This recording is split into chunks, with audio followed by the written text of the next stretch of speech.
Hello, good people. It's Jennifer Akins with 4for4 Fantasy Football. And this is the week 6 version of Flex Guys.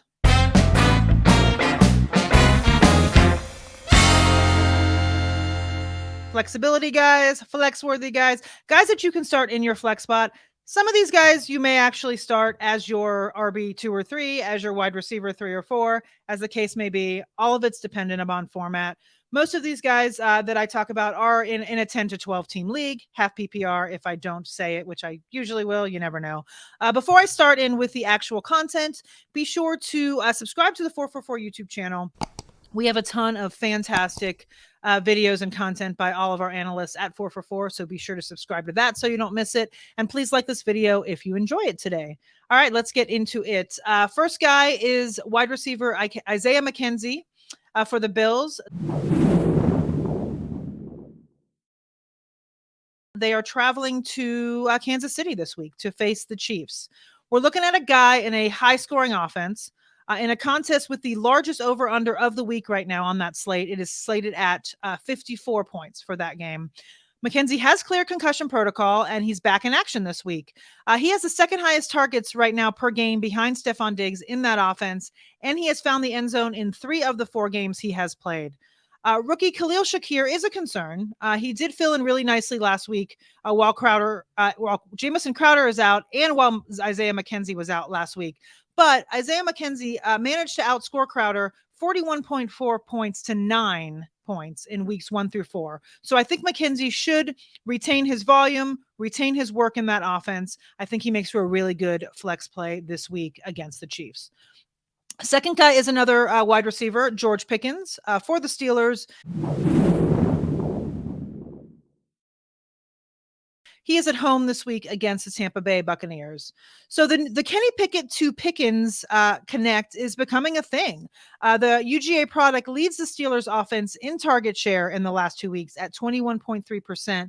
And he tripled the output of both Deontay Johnson and Chase Claypool in weeks 5 and 6.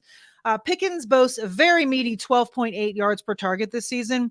He should see a lot of Carlton Davis, who has struggled for the Bucs in the secondary this season in 2022. Pickens makes for a really good matchup or a really good flex play in this matchup this week if you are lucky enough to have him on your roster. Third guy I'm going to talk about is running back Travis Etienne. He is on the road this week for the Jags against the Indianapolis Colts.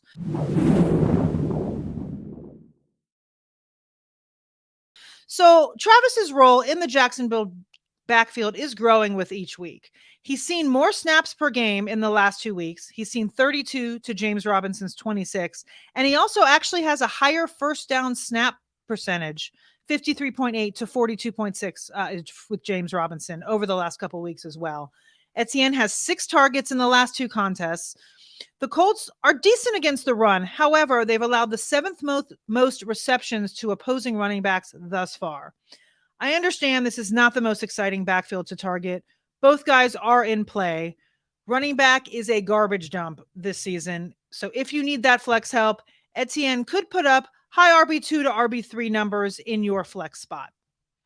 Fourth guy on this list this week that has flexibility is Jakobi Myers, wide receiver for the Patriots. They are on the road this week against the Browns.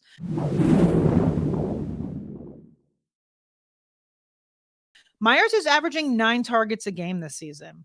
He just put up 111 yards and a touchdown on 8 targets last week upon return from a knee injury. He saw a ridiculous 38.1 target share. That should continue this week. He is their best passing option. Look for a heavy dose of both Myers and Ramondre Stevenson this week. The Browns are 23rd in wide receiver adjusted fantasy points allowed this season. Week 2, they allowed Garrett Wilson and Corey Davis of the Jets to combine for 41.3 half PPR points.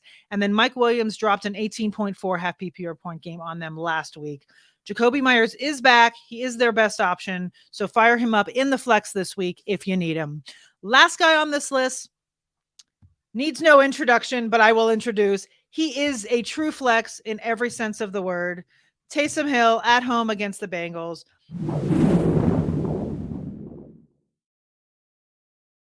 He may be a tight end in your league. He may be a quarterback in your league. Depends on site, depends on format. If you have him and can put him in the flex, do so. Last week, he had 9 carries for 112 yards and 3 touchdowns. I don't expect a repeat of that ridiculousness. However, New Orleans is beat up. Jameis Winston has a hurt back. Michael Thomas and Jarvis Landry are questionable with their various injuries. And Chris Olave is in concussion protocol at the moment. They would be crazy not to use Hill all over the place again, and they probably will. The Bengals are 14th in running back adjusted fantasy points allowed, 21st in tight end fantasy points allowed, and 3rd in quarterback fantasy points allowed. I'm giving you guys all 3 numbers because he qualifies as all 3 and will probably play as all 3 this week against the Bengals at home. If you have Taysom Hill, if you drafted him, if you were able to grab him over the last couple of weeks, this may not last forever, but I think it will last this week, and I think he's a great flex play. Once again, that's it for this week on All My Flex Guys.